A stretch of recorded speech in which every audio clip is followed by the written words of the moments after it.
stirrupy. We'll talk about it later once the show starts. We're gonna let the studio chill out just a little bit. We got the air conditioner on. It's very, very hot in here, but we'll stop the show in about 5 or so minutes, and we'll cover that.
What you mean no Twitch? We're twitching right now.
We've lined up the top stars from Hollywood and from all over the world to entertain you on a giant screen with the few colorful motion pictures you've been hearing about and reading It's about. showtime, folks. Enjoy the show. We're delighted to have you with us. They're driving theater. You'll find something to please you to add to your evening's enjoyment. Is pleased to bring you our feature presentation.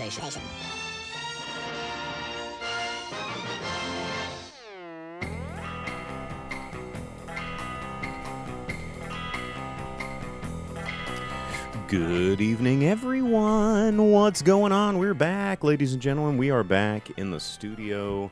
Thanks for joining us. This is the Drive-In Speaker Box podcast, a movie podcast. If you're just now tuning into this, welcome. We've been doing this for thousands of episodes now. It seems like only 100 years ago I started this podcast, and every week we continue to entertain tens of 20s of you talking to you about movies. So I'm your host, Bo the Boom Operator. I am Slick Doggy the Grit. And yeah, we're recording the show live. Usually we do this on Mondays live, but we're actually not doing it on Monday. We're doing this in a different format. We're doing this on a Sunday. Can you believe this? What is this? It's Sunday. It's 7 o'clock instead of Monday at 8. But it's because I'm not going to be here tomorrow. So if you were just downloading this podcast, then it doesn't even matter to you. So I'm going to stop talking about it, and we're just going to get into this thing. I did get a chance. I've been gone for a week. I was in Kentucky visiting a lot of distilleries and doing all this fun stuff work related. So today I'm going to be sipping on some Woodford Reserve Double Oaked. I actually visited the Woodford Reserve facility and met the master distiller emeritus and the current master distiller. Saw how the sausage was made. We actually charred a barrel for Double Oaked, which was pretty damn Like they cool. handed you a torch and you were just like, yeah, here, go I mean, to town, I dude. well, I'm not going to show you a video because people listening to the podcast can't see it. But yeah, we all gathered around a barrel, and Chris, the old master distiller, who's like, I'm pushing 70. He's like, well, this is how we do, blah blah blah, and it was pretty freaking cool. So They have like a stick that shoots fire out in all directions, right? You're just like, whoa. Yeah, that's kind of cool. So cheers to you guys, and it's like Raptor Man over here in the comments. And another person from YouTube, Derpy501, excited about us talking about He-Man Masters of the Universe movie. I went and saw that this week, and then this morning I went and saw Scary Movie, which is a really weird movie to see at 11 a.m. On a Sunday, but I did it, and we're going to talk about those movies with you guys today. So Star Punch says maybe we could have a drink recommendation for next week. That would be a great idea if I thought about what I was going to do on this show more than 3 hours in advance. So that would require planning on my part. And so one of these days I will do it, and I'll drop it in a comments or a Discord, which everybody can get on our link tree. You can get on our stuff. You can follow us. You can like, you can subscribe. You can do all that stuff, and you can follow. So. Jake, what have you been up to? What were you up to the past week while we weren't here? All right. Well, I don't know. Exciting stuff. Warhammer 11th edition went up for pre-orders yesterday. Along with that, since we're talking movies and TV, since it's movies and TV are yet to happen but are in the works, there was a cinematic trailer released for it. 11th edition has gotten 3 of those. Right now they have CGI animated trailers for Space Marines vs. Orcs, which is the contents of the 11th edition starter box. But they've also had a return of Commissar Yarrick, which everyone was big excited about. And the most recent one was a holy pilgrimage to Holy Terra with the Emperor on the throne. And then it flashed through different scenes of the Imperium and other reaches of the galaxy with the Eldar and the Necrons and all sorts of cool stuff. So it is becoming more and more cinematic in its build up to actually hitting your screens at home as a TV series that all the normies can take part in. So that's been super cool. So I've just been kind of enveloped by that whole ecosphere. What do they call it? Atmosphere? Yes. Of Warhammer. So Warhammer. Do you like go and play the big Warhammer with a bunch of other like people that you don't know on the big tables with the rulers and do you go do that, or do you just like here and there? I mean, not with a bunch of people. Like yesterday, our local Warhammer store had a apocalypse game to end 10th edition leading into the beginning of 11th. There was just too many people. So I've participated in like those big games, but it's just too many people. Well, that's what I figured. Makes It seemed like too many people for old Jake here. Yeah, 100%. I like the small games. I like the small. The by myself games. Yeah. If it does say one player on the box for a game, boy, I'm sign him up. I'm excited about that. Like Fate of the Fellowship. That can be a one-player game. So you're just like sitting at home with a table and a like guy, and you're rolling a dice and going boop boop boop. And you totally can. They just released too, as far as Warhammer goes, an expansion for Kill Team to make it where it's all one player. And player kill team. Mm-hmm. Isn't that, I mean, it's already small enough for like just two people. But they introduced a nemesis system, so you're doing one-player boss battles at home. So do you think this is a byproduct of the fact that a lot of people that play Warhammers just don't really have friends, or is it something Maybe, but it's also it makes it easier for you to play and learn the rules and get the experience needed at home without having to have a buddy, find someone to play with and the time and the space and all that. Yeah. So I think it's good to be able to have a one-player option. Interesting.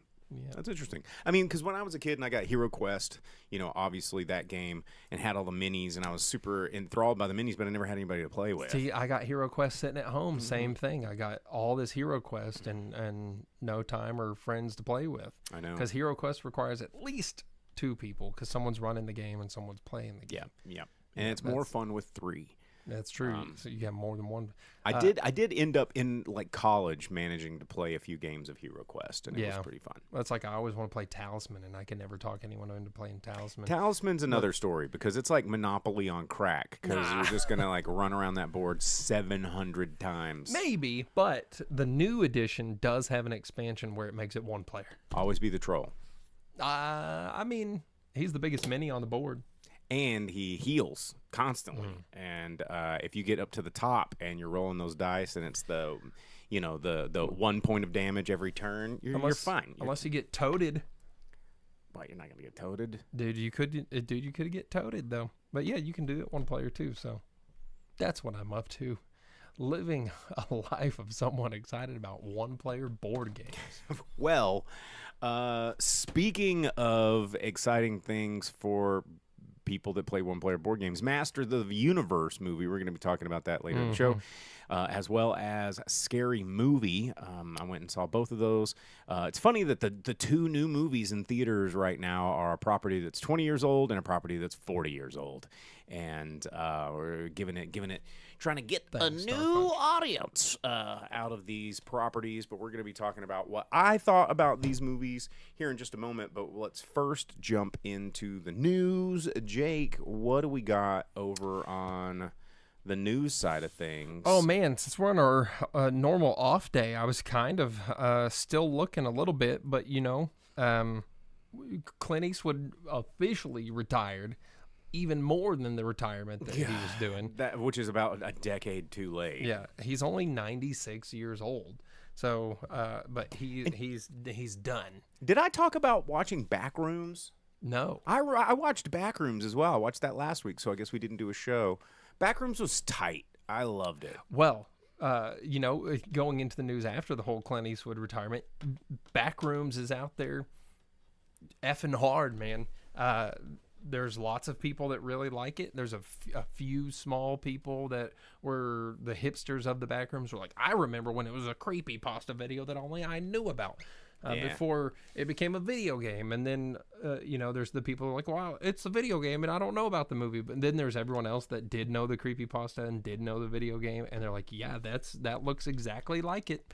They made it look exactly the same, which they've also now updated the video game to look and be similar to the movie in some aspects. Even Really, that's interesting. the VHS tapes you collect say Backrooms A24 on them, and you can that's cool. walk through walls and enter a room where it's playing the trailer on a TV and stuff. Oh, that's cool. And it got a graphics update. It looks great. But Backrooms has become A24's highest domestic grossing movie ever. It's raking in the dough. Yeah, and we didn't get to really talk about it that much, but between it and Obsession, these YouTube directors bringing unique properties or new, There's been a new lot to of the them film these stuff days. Or this past years. are crushing it. Yeah, with Markiplier's Blood Submarine. Blood Sub. What was that movie called? It's like Iron Lung, Iron Blood Lung or something. Yeah. So between that one and these two YouTubers making original to the screen ideas are out there crushing it. Obsession had a $750,000 budget and made hundreds of millions of dollars, and Backrooms was what? It was like a $20 million budget or something. It was very low. And it's also made like $200 million or something like that. So it's out there crushing it. Lots of people really like it. You said it was good? Backrooms? Yeah. It was, honestly, it was better than Masters of the Universe and Scary Movie, but spoiler alert for the rest of the show. Sure. So, yeah, I mean, that's really cool. That's exciting to hear. Horror's not really my thing. Thrillers aren't really my thing. I wouldn't even call Backrooms horror. It's just creepy. It's Creepy weird. thriller? Yeah, Yeah. it's just strange. I'm sure there's jump scares with the squiggle monsters and stuff like that, right? I mean, sort of, not really. I mean, you kind of see you if you're familiar with it at all. what all monsters? Do you get the smiley faces in it, like on the walls? No, there's only 3 things that you actually get to see, and Faceless guys? well, yeah, you get to see 2 of those, and then the big bad. And when the big bad reveal, he's not like, I mean, he's scary, but he's not. I don't want to give it away because. The character, you see it and you're just like, oh wow, that's actually really cool. Do they need to drink almond water to like stay sane, or like? No, he just goes crazy. Yeah, I guess that would be hard to explain in a movie.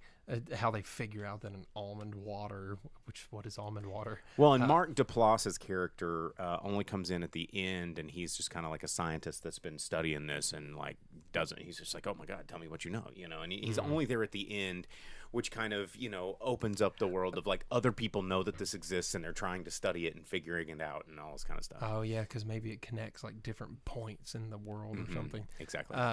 It'd be cool if they had the ghouls that run at you in the dark, where you have to keep the generators and the lights going.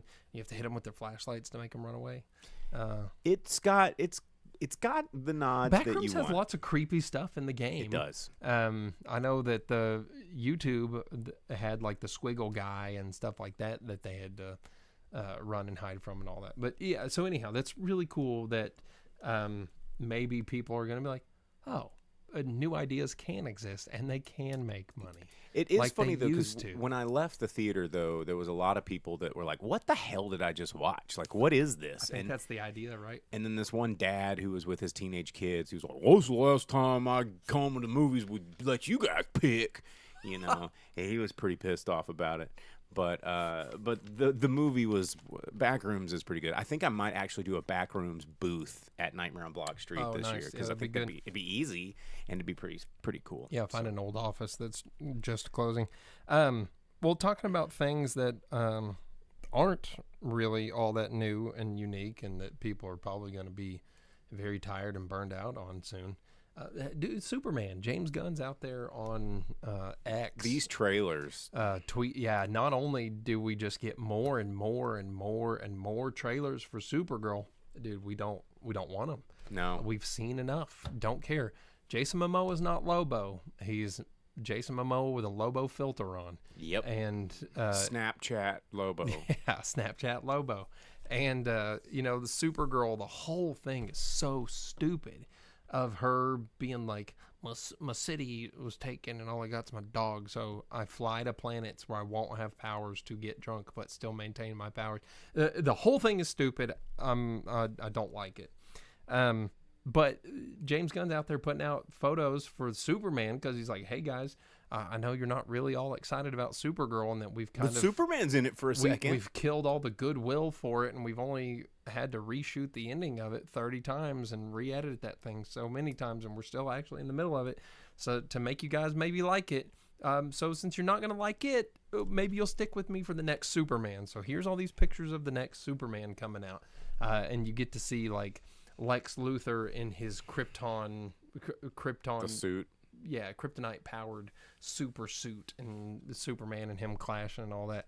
And it looks silly. I'm just tired of Everyone's it. like, "Oh, comic accurate, blah blah." I'm like, yeah. Well, but that's it not even looks- cool anymore. It looks And, silly. like, that's the thing is now that we've gone full comic accurate, we're only doing comic accurate in terms of visuals. We're not doing comic accurate in terms of storylines. And I think that, now, like, oh, look at how accurate the outfit is. And I'm like, yeah, but look at what they're doing, saying, and how the story goes. Yeah. Is there something in the Yeah, comments? yeah, I that was you going to get to it. Vince said that he liked Clint Eastwood's last movie, The Juror Number, whatever.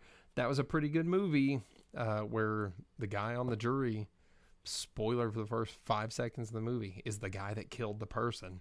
And they're trying someone else that they said did it. And he's the only one that knows that it was him and not the person on trial. But the person on trial is a bad person, not a bad movie. Clint and then Eastwood. Star Punch says that Zack Snyder keeps tweeting out never before seen photos of Justice League. Well, because there's that whole big push of people being like, go back. The James Gunn DC sucks. It sucks already. We're not going to go this far into it. Go back to Snyderverse, because when they put out that black and white 3-hour Snyder cut on HBO, we liked it. We liked it. Let's go back in time. Let's see where that goes. Imagine Speaking of black and take white, Flash out of the mix and let's see what happens. speaking of black and white, did you watch Spider Noir with Nick Cage? No, I didn't. what's it? Is it on HBO? It's on or- Prime. Oh, I do have Amazon, but no, I did not watch that. It's actually pretty fun. I mean, there's a lot of Nick Cage being Nick Cage, and obviously watching it in black and white. I love a good detective noir. I saw the which is clip just- of him being bitten. Oh my gosh! Well, there's so much. It's just Nick Cage being Nick Cage for Nick Cage Well, purposes, yeah, and it's that fun. That scene, because I thought it was a movie. I didn't realize it No, was it's going to be a it's series. It's a series. It's like an 8-episode. But I saw it where he got bit by that dude and he's that like, was half spider. Well, bam, bam, bam. But like the guy bites him, and it's like 30 seconds long of him going for like 30 seconds. Very Nick Cage. It's so Nick before Cage. finally the guy standing 2 inches away from him is like, oh, maybe this shouldn't be happening right now. Don't stop that. And There's a lot of that in the show, Yeah, and I kind okay. of dig it. it's like Mandy, but with Spider-Man. Yes. Okay. It's pretty hilarious, and you just get to see Nick Cage being Nick Cage, and he's got this hammy detective voice, and he's like, I'm 1930s Nick Cage Spider-Man, and if it wasn't Nick Cage, it would have been a big giant pile of poop. But Nick Cage being Nick Cage in black and white, I'm totally in here. In Oh, Spider-Mandy. Damn, it was right in front of us. Good catch, Vince. Man, Star Punch said James Gunn isn't perfect, but Zack Snyder's a wet blanket of superhero movies. No, it was Joss Whedon. Joss Whedon was the Whedon worst. ruined Yeah, everything. He was the bad part. He's the only good thing he's ever done was the Buffy movie. The end. That's it. Speaking of Paul Rubens and Buffy. Yeah. Yeah, I actually got into a whole thing with someone about that the other day. They said that the Buffy series was good and the movie was crap. And I was like, They're not a both good for chance. different reasons. Not a chance. The movie both was the good bit. for different reasons. So, Uh, what else you got before I start reviewing movies? okay. Telling Well, you what's coming out in theaters. Street of Rage has a director. Wait, Streets of Rage, like Streets the of video Rage, game? like the video game. So Lionsgate announced that they've hired a director, which is James Samuel, the guy that's directed 3 movies. They've all had Lakeith Stanfield in them, and he did Book of Clarence and like some Western movie with Idris Elba as like a really bad outlaw or something like that. So he's going to be the director of the Streets of Rage movie. But the people writing the movie have some experience with Sega, which is the people that wrote the Sonic the Hedgehog movie. What? Which turns out are also the same two that wrote the movie Violent Night, where Santa Claus shoots everyone, you know? Yep. Yeah. So, yeah, Streets of Rage, it's underway. I do like that game. It doesn't have much of a storyline. It does Punch Trash Can Eat Chicken. It has a soundtrack that's incredible, which I think several episodes ago when we talked about this movie, I played a bunch of music from it. But yeah, anyway. We also got War Machine 2 is going to be a thing. You know, the movie from Netflix with Alan Ritchson where robots are taking over and humanity has to fight them. So, okay. Live, Die, Repeat, but with not aliens. Also, the creator of Uncle Grandpa is calling out Pixar and Disney and Toy Story for ripping off Uncle Grandpa because they gave a pizza slice some sunglasses. And he's the one that came up with Pizza Steve. So that's a thing. I'm pretty sure I came up with pizza with sunglasses when I was in 9th grade. Yeah, but he's the one that put it on TV. Dude, these people with their there was a really great piece of art that I don't even remember who did it. And it probably doesn't even matter because it's probably been done a bunch of times. And it was just like splatter paint, on a piece of canvas. And in a stencil, spray painted on it, it says, "You're probably thinking that you could do this, period." And then line, and it says, "But you didn't." Right. And that's the thing is, you put sunglasses on pizza? Great. So did probably every person that drew a cool S on their homework growing up probably did the same thing. You remember Food Fighters, the action figures? Well, they probably did it before you did, and they probably did it before me did. And, I'm so sorry that you put it on the internet, but you didn't get rich off of it. So there's a lot of things that I thought of first that, I get grumpy about, but I'm not going to go, I'm going to sue. Because lawyers are the downfall of our society. They're the reason everything sucks.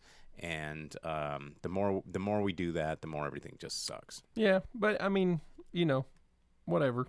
And then Michael has made like more than $870 million globally. That's a lot of money. That's pretty good. That's a lot of money. That was worth mentioning because, dude, that's a biopic making that much money. It's also Michael Jackson. Yeah. And then there's not Shamo money. There's not really a lot else. Okay. I think that's kind of it for Well, right let's now. talk about what's coming out in theaters this week because we hadn't done that in a hot minute. So it's been a week since we've been up here. So we're sorry. This week we do have releases just like we always do. This is kind of an odd week because there's a lot of limited stuff that's coming out that I'm not going to really talk about. A lot of documentaries that are not going to hit theaters near you. But the one that everybody's going to be seeing is Stop That Train. I don't know if you've seen the trailer to this, and I'm kidding because it's the RuPaul. I was like, I haven't heard about this movie at all. The poster's great. It's like it's from the director of Hairspray and the producers of RuPaul's Drag Race doing this just over the top. Like it just looks absolutely insane. If you're into like drag stuff, this movie looks wild. But it's coming out this weekend. Also coming out this weekend, the Furious, which I've seen lots of trailers for this. They're trying to push this out. It's obviously not an American film. I want to say, where is this from? I don't even know. It's from director Kenji Tanigaki. It is about a father fighting fiercely against a ruthless kidnappers to save his abducted daughter, giving old boy vibes from the trailer because he's holding a hammer and an octagon. Looks like a lot of fighting, a lot of kung fury. Seen the trailer a couple times. Looks pretty good. Must be pretty decent to get an international release because usually movies like this don't get a big theatrical release in the States. But I've seen a lot of trailers for this, and I think we're going to be getting it here. But then the one that's everybody's going to see, and they're talking about, like, this is probably going to be Steven Spielberg's biggest release in the past 10 years. And it's probably because he hasn't made Independence Day in the past 20 years, and this movie is basically being advertised as... He didn't do Independence Day, but I was about to say But I'm saying he wished he did Hmm. because this movie looks like Independence Day from the trailer, looks like Independence Day from the poster, looks like Independence Day from the font, looks like Independence Day from the title because it's called Disclosure Day and it's about aliens and Steven Spielberg's and Yeah, and it's all like it's all they live style, right? Where they've infiltrated and there's aliens amongst us and they're directing the way that people think and do things. But am I the only person that thinks this movie looks boring? I'm like No. not excited about this movie. yeah, no, I mean the trailers don't do anything to make me be like, oh, Like- that could be cool. You know, and the I think the thing that killed me was, again, usually audio errors kill me. And in the trailer, Emily Blunt, she's like a weather lady, and it's like she's talking and she goes, "In today's weather," and then it has like her making really awkward mouth movements that don't match the Foley of I and think everybody's that's- like, "What the fuck?" I think that's supposed to be the whole thing, though. Is that Well, it's yeah, but it like- looks stupid and it sounds stupid. yeah. And, you know, why would anybody, like, and the way that the trailer sets it up, everybody's, like, watching in awe. Like, why is she going, it's like, well, maybe she's having a fucking seizure. I don't know. I've seen weirder things on the news. It's true. No And- one tries to help her. I don't know. This movie just looks boring. And also, I Maybe- don't care about Steven Spielberg anymore. Yeah, maybe Emily Maybe Blunt's that was my not hottest take there. the best person to lead a movie either. I think, and that guy from the Knives Out thing, like neither one of them were the most exciting people in the world. Like I guess I never watched the Be Quiet movies. What are those called? Oh, Quiet Place? Quiet Place. Yeah, Well, I'm but just- at the same time, like Quiet Place just irks me because it's like, what happens if someone takes a shit? Like instantly, everyone's going to die. You can't control certain You're just things. sitting there in a bush going, and you're dead. Dude, exactly. That's You're what I'm saying. dead. What happens when you accidentally burp or you rip ass or you have to sneeze? Even if you like pinch your sneeze, you still go and you're You're gonna get dead. murdered. And the whole premise is stupid. Most of these premises are stupid. And I'm going back and I'm looking at Steven Spielberg, and it's like, yes, Steven Spielberg is an amazing director. I mean, we're talking Empire of the Sun. We're talking first Indiana Jones, The Color Purple, E.T., Raiders of the Lost Ark, Jaws. We're talking All over we're the talking place with all of this stuff. We're talking Columbo. Yeah, we're see, talking now you're hitting on the Schindler's good List, stuff. Lost World, Saving Private Ryan. And then all of a sudden something happened around 2011 and we got like Bridge Spielberg- of Spies. Hold on, Spielberg directed Lost World? I thought he only produced Lost World and someone else directed it. He did Jurassic Park and The Lost World. Oh. Yeah, he was the director. But then you go back and it's like, okay, well, 2005 War of the Worlds? What happened? Kingdom of the Crystal Skull? Okay. Adventures of Tintin was all right. Warhorse? Okay. Bridge of Spies? Well, you know, Tom Hanks is all right, I guess. Ready Player One? That had a lot of things in it that we like to look at. Oh, West Side Story? That was visually appealing if you like musicals. Oh, the Fablemans? Okay. You know, and it's like, dude, he hasn't had an E.T. in like 20 years, man. So when everybody's like, Spielberg's doing Aliens, I'm like, I don't care. Like, he did Aliens in War of the Worlds with Tom Cruise, and that movie was stupid. And then Crystal Skull was aliens. And Crystal Skull was Aliens. Interdimensional aliens, not space aliens. Aliens.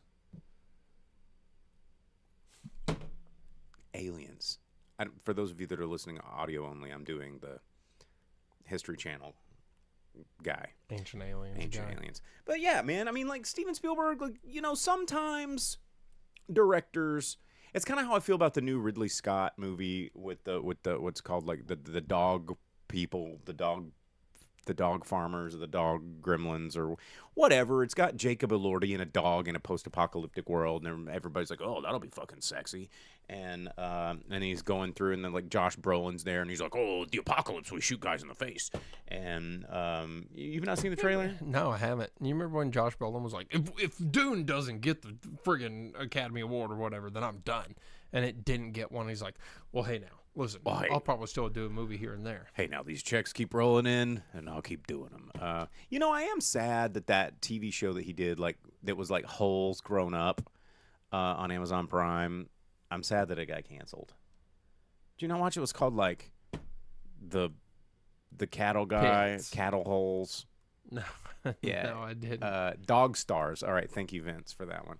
I'm not up on all the like streaming unique shows. I guess. grownupholes.com. It's Josh Brolin on a farm. It's called like Ponderosa or Holes in the Ground, Farm Guy, Western Town, westernholes.net. Holes in the Ground, Farm Guy, Western Town. .com. Like, yeah, it was actually a pretty good show, and it was about like these holes in the ground. Outer Range. Thank you, Vince. Yeah, like Home on the Range, see what they were doing there. And then he's just like, I'm just a cowboy from 100 years ago that fell into a hole and popped me out in 1986. And I grew up on this farm, and I've been keeping the secret that I'm actually was born in 1819. And because I fell through this fucking space hole. It was a pretty cool show. And it's Josh Brolin, because Josh Brolin, he's always going to be like Brand from the Goonies to me. But but man, put him in some Wranglers and a cowboy hat, and it's just like, man, this makes sense. Like No Country for Old Men. Yeah, Josh Brolin as a rootin' tootin'. We need like a Tombstone style Josh Brolin where he's like, there ain't enough room in this town for the two of us, and it's just Josh Brolin with like a shotgun where he's just like chicka-boom, chicka-boom. Maybe I'll write a movie. It'll just be called Gruff, and it'll have like him and Sam Elliott. Oh, and dude. Tom Selleck and Just all these gruff old dudes Yeah, being just- like, we're going to get you. yeah, and everyone will just talk with gravel voice the whole movie. No subtitles allowed, and the whole thing will just It's going to be like this. the whole thing will just be they all just have to talk through their mustaches. We're going to gargle whiskey and Yeah. shoot bad guys. Yeah, I like that. It'd be good. Let's write the movie Gruff.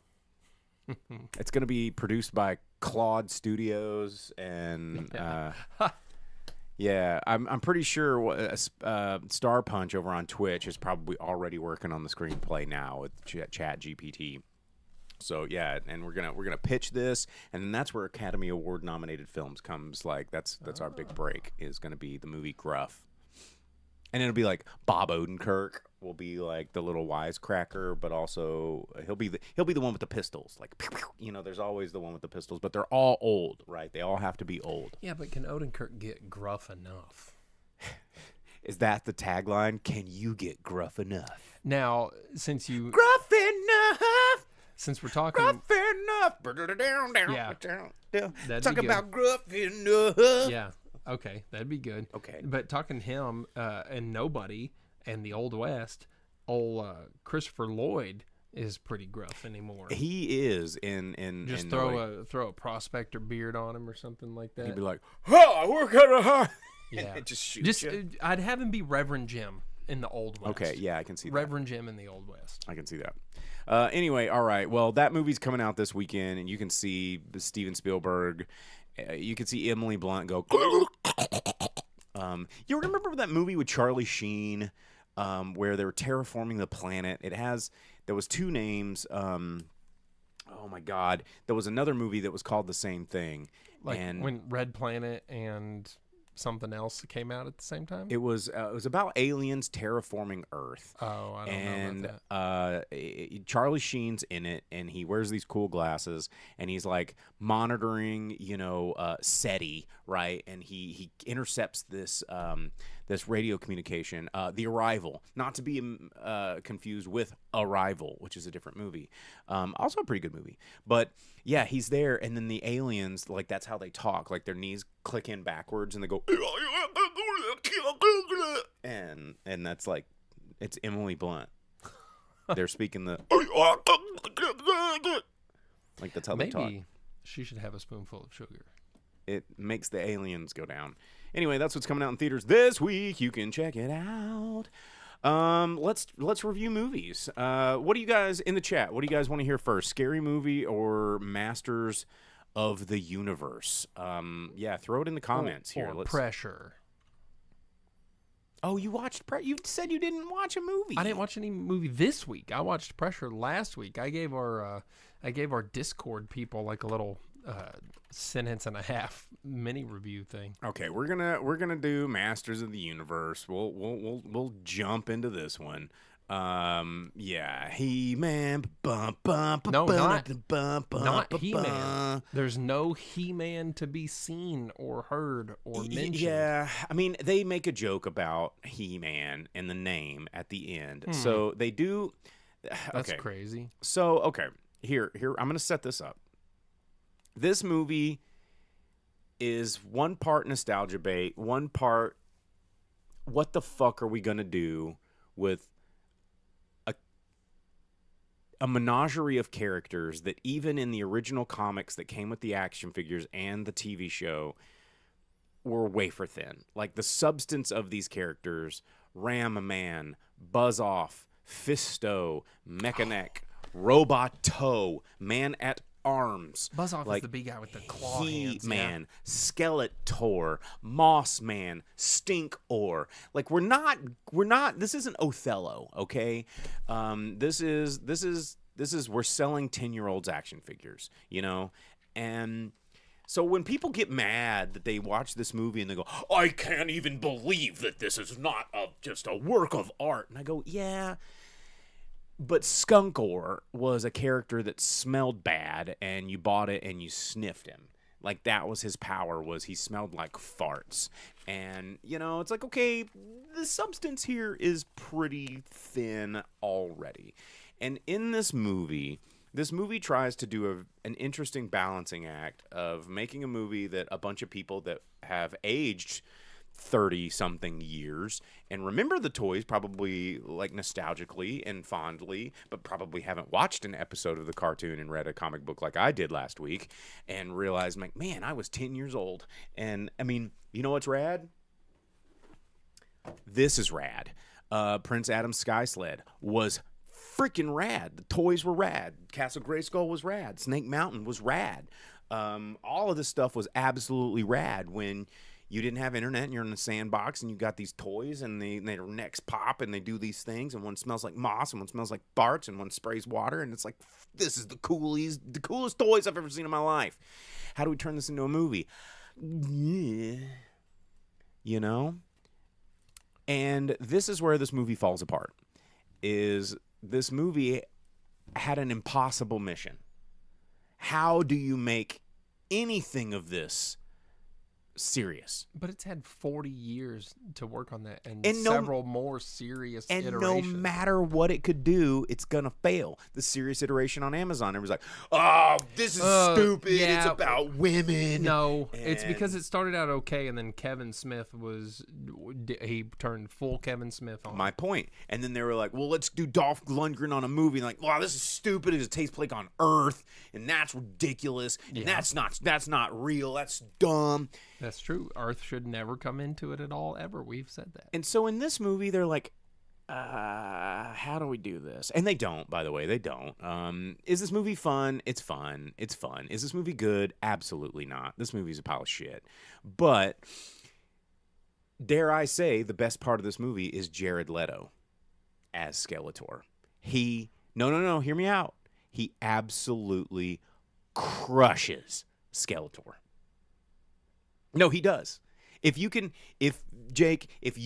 somehow find a supercut of all the Skeletor parts of Jared Leto, you'd be like, damn, that's probably a pretty good movie. But you'd be wrong because the movie's not very good. But Jared Leto pulls, because I went back and I watched some Masters of the Universe. Skeletor is a dickhead, you know? He's a sassy dickhead, and he's kind of an idiot. But he has magic powers, and everybody listens to him because they're afraid of him, because he's an angry, evil dickhead. And Jared Leto pulls that off pretty freaking well. Thank God we don't ever see his face. So I'm going to say Jared Leto was the best part. He was sassy. He was funny. He was evil. He was clearly evil, and all of his humor was dark. Like, he's gonna murder someone, and then he murdered Moss Man, like, just straight up goes, who's this grassy idiot, and put him down, burn him to a crisp. And he goes, oh, look, I made mulch. And did that. I'm like, that's some Skeletor shit right there. And Mossman was dead forever. There was repercussions there. But also, who cares? Mossman's stupid. But how they tried to explain all of this was Prince Adam, who's an idiot, and he's an idiot in the cartoon. But the problem I had is when He-Man's not an idiot. Prince Adam is an idiot because somehow the power of Grayskull makes He-Man better, or Prince Adam better. In this movie, the power of Grayskull only makes He-Man, or makes Prince Adam strong, right? Because the power in him is empathy, which was kind of stupid. But yeah, I know you get mad at that.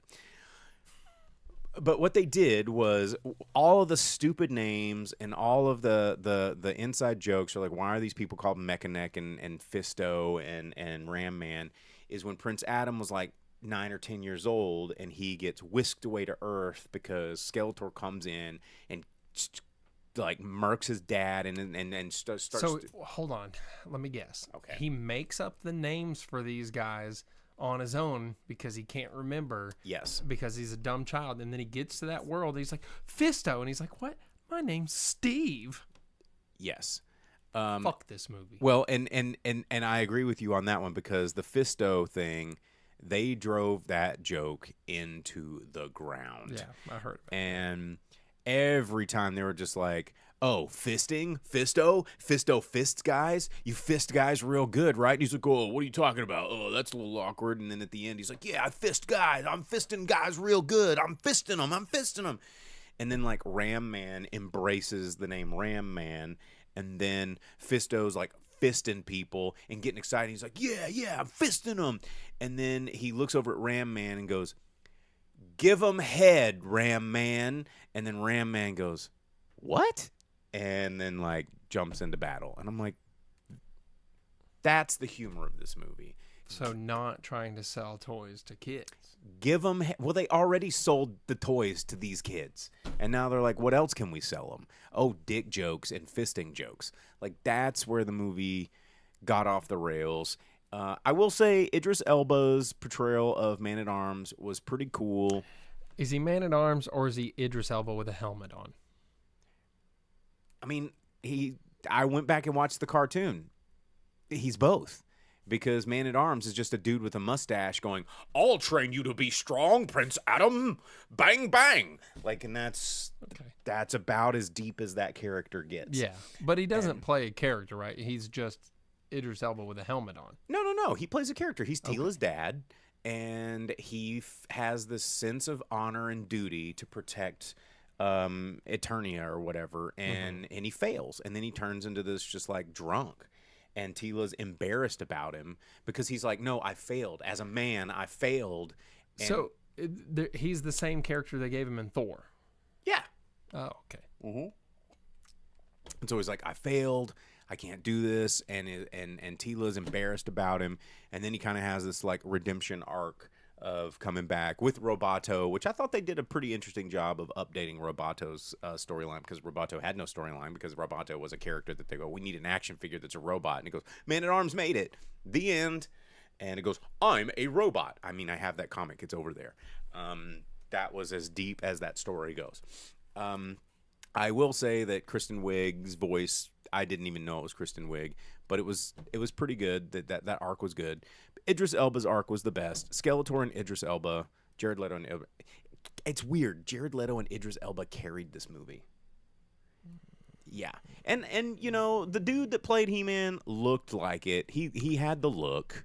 He looked like it, but he was a doofus. And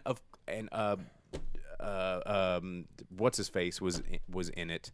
Dolph Lundgren. Dolph Lundgren was in it for a while, and on Earth he did a cameo in the gym and, like, gave some motivating words to Prince Adam. And Did he play Dolph Lundgren?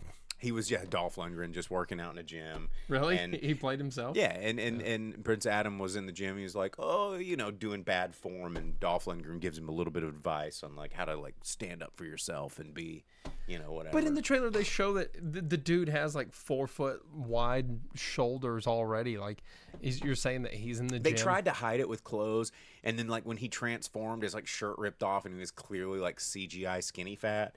But this is another thing that pisses me off about the Hollywood gays, is like, they're just like, oh yeah, this dude who's clearly in a really attractive, handsome man that's in pretty freaking good shape is like a piece of scrawny bullshit that no one wants, and he's just like, oh my gosh, I'm so sexy and thin and handsome and pretty muscular, but now I need extra, even bigger muscles for people to like me.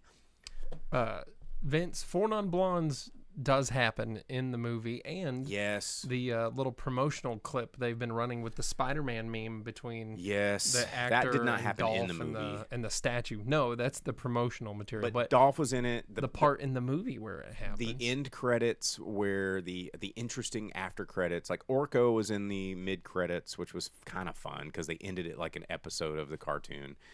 But then at the end credits, they're like, She-Ra is over there in front of that Hordak's like castle. Like no one's gonna know Hordak except me because I loved Hordak. And she's like got her sword and she's like, pew, pew, fucking girls. And yeah, I don't know, this movie, it's doing terribly, by the way. Reviews are good, but Not the box ones that office, I've been seeing. box office, You've is given it bad. the most positive anything I've heard from anyone. Because I went back and I revisited the source material, and I'm like, to give this thing a fair shot, it looked, I mean, shit, there was a whole scene where he rode this. And he was flying against the like flappy thing, which I have, and then the blade ones, like they were chasing him, and I have that one too. And like the toys were there, the character design was there. I'm like, they did all of that stuff correctly. They looked exactly like the fucking toys. And then I'm like, okay, well yeah, but what else is there to do? Teach you how to eat your cereal and go to bed on time? Like that's the depth of Masters of the Universe. So anyway, it is what it is. It's a movie. You can check it out. It's a terrible movie, but it's fun. Jared Leto's Skeletor is actually pretty good. I'm not. That's the takeaway. I'll look for the video because I've heard nothing but people Watch some pooping clips on of it. Skeletor. He's pretty good. Everything else, whatever, dude. And they picked the bad guys. They picked a dude. They brought a dude back from the 80s Masters of the Universe, one of those bad guys to bring in with Skeletor's like rogues gallery.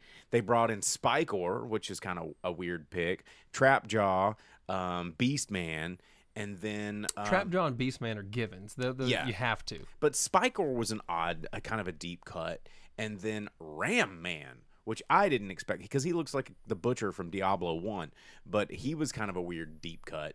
I could have done. Oh, they had the Triclops. They had him and he had a sniper gun and Really? yeah, No Battle Cat in a friggin' He-Man movie. yeah, yeah. I don't know. So anyway. All right, well, that's that movie. Let's move on to Scary Movie. I know some of you guys on the stream are saying, like, technical issues. There's nothing I can do about it. I'm not even going to acknowledge it because it's going to derail me too hard from paying attention to what I need to do. I had a 20-minute phone call with Cox Communications before the show. There's absolutely nothing I can do but deal with it and see if I can get the landlord to get a new modem. So, sucks to suck, I guess. Otherwise we just don't do the show and we stop doing it. So that's the way it's gonna be. Okay, well, Scary Movie. That's the next movie I'm gonna talk about. This movie was stupid. Given. This movie was real stupid. The ending was fun. Sean Wayans, Marlon Wayans. The reveal at the end was pretty funny. Anna Faris was doing Anna Faris stuff. There's a pretty funny scene right at the beginning with Tiana Taylor. Carmen Electra made it a cameo that was really difficult to watch. Sherry O'Terry's still alive. Kim Wayans actually had a pretty funny cameo. Chris Elliott had a very small, pretty funny cameo. They had Doofy back, right? Yeah, Doofy was back. That was a little. That didn't age well. No. Well, but at the end of which movie is it? At the like the first one, Doofy ends up. It's like he's not like that. He's pretending. Yeah. He's back. A lot of other people are back. You know, the end of the movie is kind of trying to say like they kill all the new people in the movie, all the young kids, because they're like, this is our franchise. Get out of here. And like, you can't take this away from me. And they're like, no, we're supposed to be the new generation that takes it over. And they're like, no, man, this is ours. And there were some parts that I laughed for sure, because it's you're gonna laugh at a movie like this. Lots and lots of freaking cameos. Like, it's just stupid the amount of cameos that are in this movie. But this, like, Shaquille O'Neal getting knifed to death was kind of funny. But you know what? This movie was just not good. Like, the problem that I have is, like, this movie is supposed to spoof horror movies. And it references some horror movies, but doesn't really spoof many except Scream still, you know? I mean, it makes references to the long legs, because Chris Elliott's character for 5 seconds comes up and goes, dressed as that, and that's the whole reference, you know? And I'm like, okay, well, and the what's the girl, the robot girl, Megan. I mean, she's just there for like 4 seconds dressed as Megan. That's not really like a spoof. It's just there's a reference. The problem I had with this movie is so much of the comedy was like, instead of trying to make good referential comedy, when they ran out of jokes, they like go, weed and dicks. And like, let's fart, let's smoke weed, and let's pull out a dildo. And like, that was... I mean, that's in line with the franchise. Well, past part 2. I think Scary Movie 1 and Scary Movie 2 had a little bit more to go on. And then after that, it was just like, got more into like drug comedy. And then this one was just like constant, like, oh, I took shrooms. Oh, I'm so high. Oh, my dildo. Oops, I opened my dildo drawer. And it's like, well, oh, my dildo is now also a bong and also a drug. It's morphine dildo weed. And you're like, okay, all right, guys. Like, can we write other jokes that aren't just getting high and hitting someone with a dildo? The answer is no. Were there funny parts? Absolutely. I laughed several times in this movie. This movie's very not watchably good. Like, I was looking at my watch many times throughout the runtime. I was like, fuck, how long is this? Oh, an hour and 34 minutes? Please, God, can we hurry this up? Because there wasn't a lot, even though they had so much to work with, so many ways to spoof, 20 years of horror movies that they had to work with here? And the best they could come up with was the smoking doobies again, like, and dildos in your butthole and your mouth hole. It's like, okay, is that where we are as a species? Because I'm in the theater and there's other people, and there's where Doofy dies, because of course, if you've seen the last Scream movie, Dewey dies, right? Okay. So he dies. And then there's a scene where he's fighting Ghostface, and he reaches in his butt, and he goes, smell my finger, and it has like poopy on it, and he wipes it on the face of the ghost face, and the ghost is like, oh, dude, is that shit? Stinks. And then you're trying to talk about it being not funny, but it's making it pretty funny. And then Ghostface like wipes his mouth off, stabs Dewey in the he's like, oh, well, you know, I'll show you, asshole. He stabs him in the belly and stabs him in the asshole. And like, he's like, well, now you're dead. And then Dewey, he pulls out the knife from his asshole and he goes, poopy, and he farts and dies. And then you know what? The people on the aisle next to me could not stop laughing. They're just like, ha, ha, ha, ha, ha, ha, farts. And I'm like, oh my God. And then they did a John Wick spoof, which isn't even a horror movie.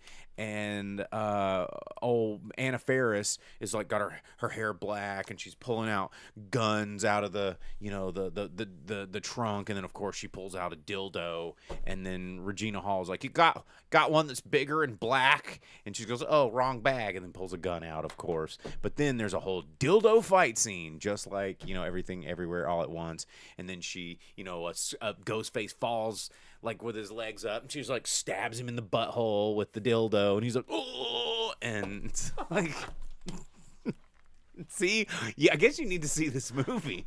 That's what I'm saying. You're trying to say it's not funny, and then you're doing the audio only view, but we go, ooh. The wiggle that you did while you said, well, that was ooh. his legs. His legs are going, ooh, and then the dildo in the butthole. And then, of course, Marlon Wayans, every sentence, he's like lighting weed, and he goes, like the whole fucking time.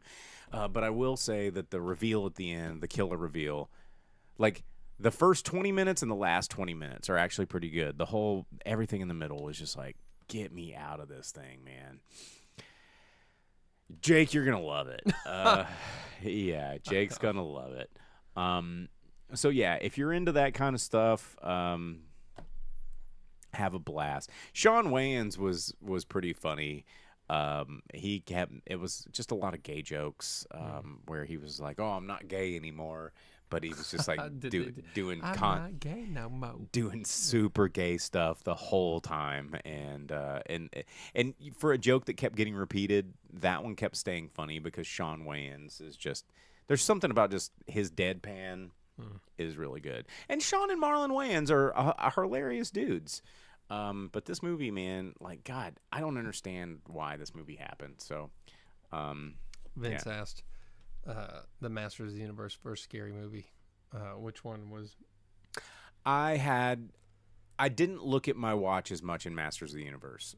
Like, if I were going to say, if there was a hostage situation and someone's like, choose wisely, I would choose Masters of the Universe. Yeah. Because, man, there was a good 40 minutes of scary movie. I'm just like, please be over. Vince. Please be over. Okay, do you want to talk about Pressure? Yeah, I can do just something here real quick because that's was out a couple weeks ago. I watched it the last weekend, the lead up to D-Day, because yesterday was the anniversary of D-Day, and not just the movie experience for me, but I started it with outside of the theater by going to our local airport, and I saw an actual plane that flew at the D-Day invasion, along with a B-25 bomber and a few other planes and all that stuff.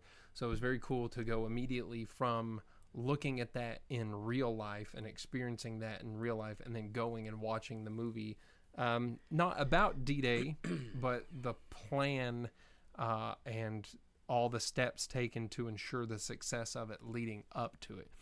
So the movie takes place the 2 or 3 days before the planned invasion, and it's all about the weather and whether it is going to be good enough for them to continue with the invasion as planned, if they're going to be able to do that. And so they bring in this very highly renowned meteorologist to ensure that the invasion can be successful. And he is adamant on the delay of it. He's like, if we go now, every ship will sink, everyone will die. But there's other meteorologists that are there working on it.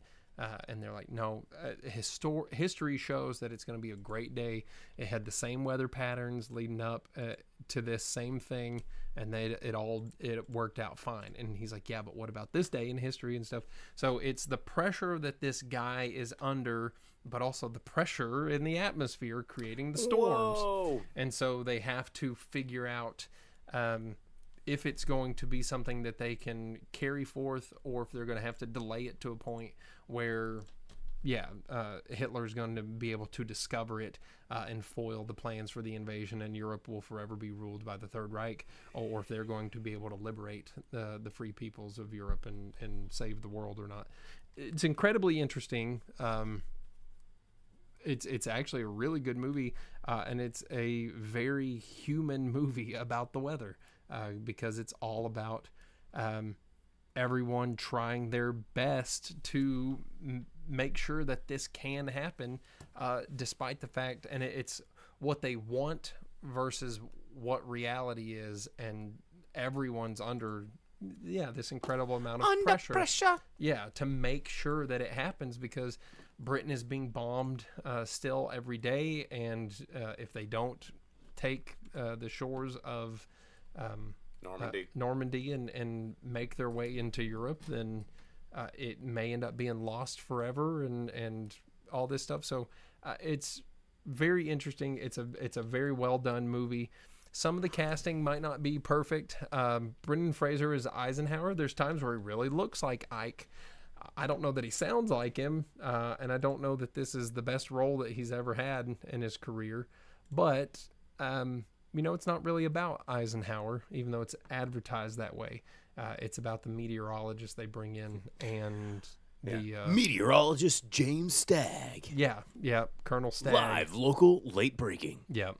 It's really good. I really enjoyed it, and I know you were like, "Oh, war movies are dumb." There's no war in the movie. The last 45 seconds are just people getting shot up on the beach. You get some glimpses of the invasion of D-Day. But everything else about the movie is just all about the planning period and stuff like that. So it's very interesting, worth a watch for sure. Because it's history and it's good. It is in theaters right now. You can check it out if you want to. But speaking of what's in theaters right now, it's time for the box office report. So we're going to turn over again here to Jake. He's going to give you the top 10 movies in the U.S. here. So we always start with number 10, work our way up to number 1. We'll give you worldwide numbers for some of those big boys that are out there around the globe. But, let's do it for the week of June 5th through 7th. Yeah, actually, I think number 11 is kind of interesting because Sheep Detectives is still holding in there kind of in its 5th week out. It's got almost 60 million. And also Power Ballad. It's only been out for 2 weeks, and that's the one with Paul Rudd. Yeah, but this last weekend is where it got the theaters that it was in, because we got it here, and I was like, man, should I watch it? And then I ended up not having time before we did the show today instead of tomorrow. But then at number 10, Devil's Wears Prada 2, $2.8 million brought in its 6th week, bringing it up to $215 million in the U.S. for Disney and $450 elsewhere in the world. So the global market, man, they like that movie. $664 million for it so far. At number 9, Pressure, in its 2nd week, brought in another $3 million, bringing it up to just over $11 million total in the U.S.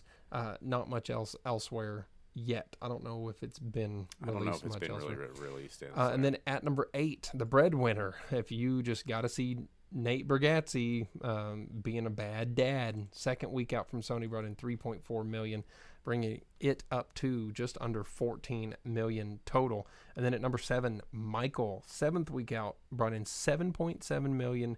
It's at $354.25 in the U.S. Another $533 and 3/4. Yeah, 3/4. Elsewhere. So it's actually $888 million. So a little more than what I reported in the news earlier. And then at 6, we got Star Wars, The Mandalorian, and Grogu in its 3rd week. Brought in about $10 million, bringing it up to around $156 million in the U.S., another $137 elsewhere. So it's sitting at $293 for a million Star Wars movie. Yeah, it's crazy because they're like, oh, it's only made a little over $250 million. Trash, garbage. And then at number 5, opening at number 5, The Amazing Digital Circus, The Last Act. Another YouTube director. Yeah, okay. So The Amazing Digital Circus is a YouTube series. It's been for about a year or so, and there's only 9 or so episodes, and it's just like an indie CGI animated YouTube series. And they did the last episode was getting released in theaters. I had no idea. $11.6 million brought in by it, but I guess it had an extended opening. It had an early release, yeah. So it's just under $20 million. Okay, all right, good job. And then at number 4, Obsession. in its fourth week out. 25.6 million, bringing it up to 152 million in the U.S. Another 73 roundabout elsewhere. So 225. And they were saying that this movie had under $750,000. Tiny little budget. Yeah, that's awesome. And then at number 3, The Backrooms, losing the top spot, but it made another 26 million bucks. Second week out, 135 million, another 77.6 elsewhere. So it is at 213 million. That's pretty good. Pretty good. And then opening at number 2, Woof. Masters of the Universe with 29 million bucks. 25 million elsewhere, so it's a little over 50 million. It's got a reported $200 million budget. And the advertising campaign alone on this had to be several tens of millions. Well, maybe next time don't make castings that everyone hates, and don't let your actors go out there and shit on the property and tell the people that like it that they don't like them. Because when you let your actors go in the world and say, hey, I'm in a thing that you like, but I don't like you, it doesn't work. It turns out then the people that like that thing, they don't like you. And they will continue to like it as they've done for the 4 decades before you ever heard of it and got involved. That's why they should not make movies like this, because it's too hard to please them, when instead you can just go poopy butthole weed dildo But morphine. that's what it's, or just have your actors STFU. You know, like if they didn't have the Tila girl being like, well, it's really about toxic masculinity and the defeat of it. And, you know, muscles are stupid. And I think everything about Master Universe is dumb. And it's the me show. And screw you. I heard about this 3 weeks ago. You've dealt with it for 40 years, but you're what's wrong. Don't let them do that. Just don't let them do that. And then in the top spot, we got... I bet she doesn't even have a sky sled. Yeah. I gotta get a different toy up here so we leave that one alone. And then in the top spot, we got Scary Movie bringing in 55 million bucks. It also managed to nail another 50 million, so it's beating the shit out of Masters of the Universe. How about it? And it didn't even try. It just said poopy butthole. Yeah. Star Punch asked what happened. Go and look up the thing about the Tila actress. She went out and said a couple of really dumb things a few times, separated apart even, and all that. And the guy that's in charge of the movie, they all said things to just crap on the people that like this stuff, like all these property takeovers do. It's what they do, these guys. Well, all right, gang. Well, thanks for joining us. We appreciate your time. Don't forget to like, subscribe, download this show if you want the audio version. Just wherever it is you download podcasts, just search for the Drive-In Speaker Box podcast. We will be back next week.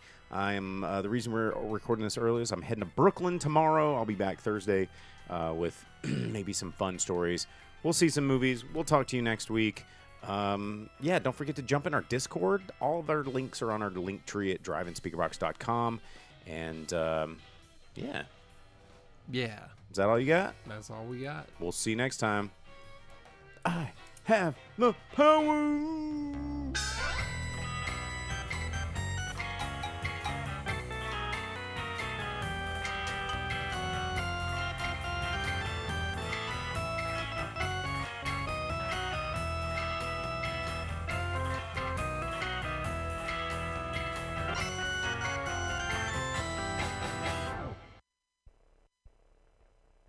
As you leave the theater, folks, please be careful.